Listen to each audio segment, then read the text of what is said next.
Assalamualaikum warahmatullahi wabarakatuh bagi teman-teman CP3K Kemenham 2026 yang ingin belajar tentang seleksi kompetensi tertulis tambahan, yaitu berdasarkan kisi-kisi terbaru pada materi 3, yaitu pengenalan instrumen HAM. Mari belajar bersama saya.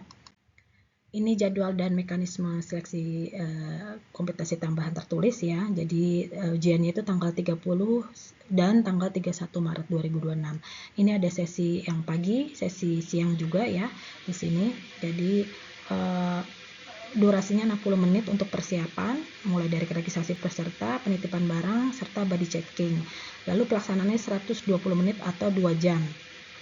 Nah, bentuk SKTT-nya adalah dengan bentuk menjawab 20 pertanyaan secara esai yang menggunakan aplikasi SKTT Kemenham. Masing-masing jawaban itu pertanyaan memiliki range 0 sampai 5 dan nilai seleksi tertinggi itu adalah 100. Jadi materinya pertama pengantar hak asasi manusia, lalu pengenalan Badan HAM, pengenalan instrumen hak asasi manusia, analisis kebijakan publik, hak kelompok rentan, HAM dan teknologi digital, implementasi HAM di Indonesia, mekanisme penanganan dugaan pelanggaran HAM, pencegahan dan penanganan kekerasan berbasis gender, peran tanggung jawab dan tanggung jawab negara dan non-negara terhadap HAM, soal-soal HAM berbahasa Inggris dan dukungan manajemen.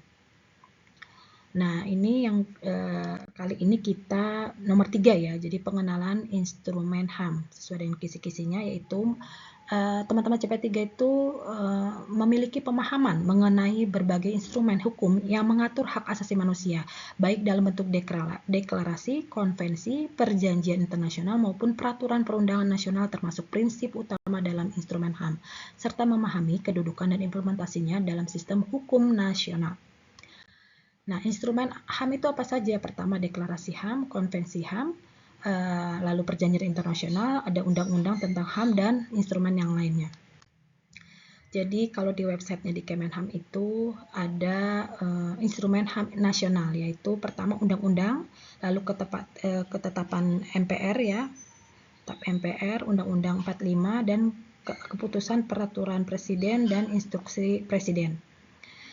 Ini ada Undang-Undang 39 tahun 99, lalu Undang-Undang 23 2004 sampai ke Undang 12 tahun 2022. Ini bisa diklik di websitenya. Selanjutnya ada lagi instrumen HAM internasional. Ini juga ada di websitenya di kemenham.go.id ya. Jadi deklarasi Universitas Hak Asasi Manusia (DUHAM). Ini juga ada konvenan internasional tentang hak-hak sipil dan politik sampai ke Universal Periodic Review (UPR) ya, Periodic Review.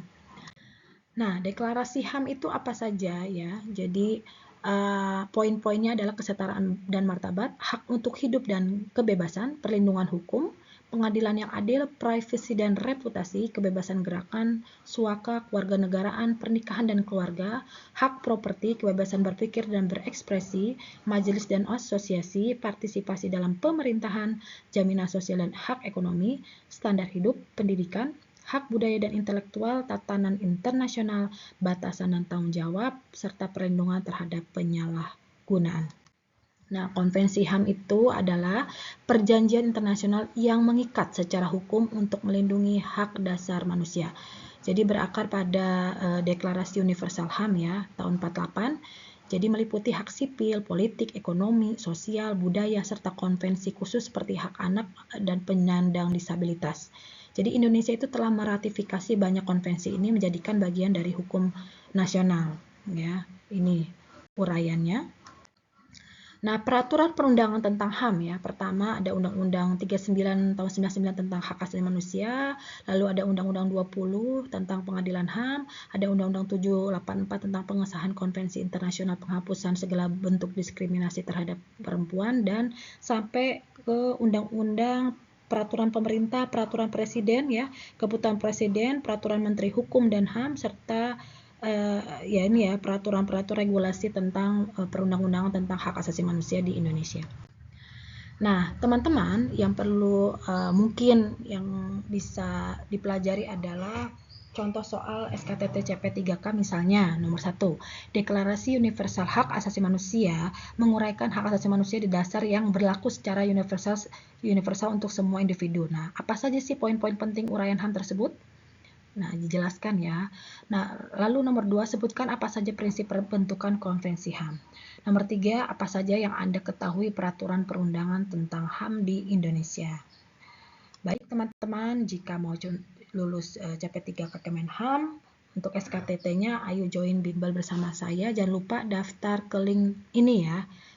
Nanti kita akan bimbel sebelum persiapan tes. Jangan lupa di follow akun TikTok saya dan di DM, sebut nama dan jabatan apa yang dilamar. Mudah-mudahan bermanfaat untuk materi kali ini. Mohon maaf jika ada kata-kata salah. Assalamualaikum warahmatullahi wabarakatuh.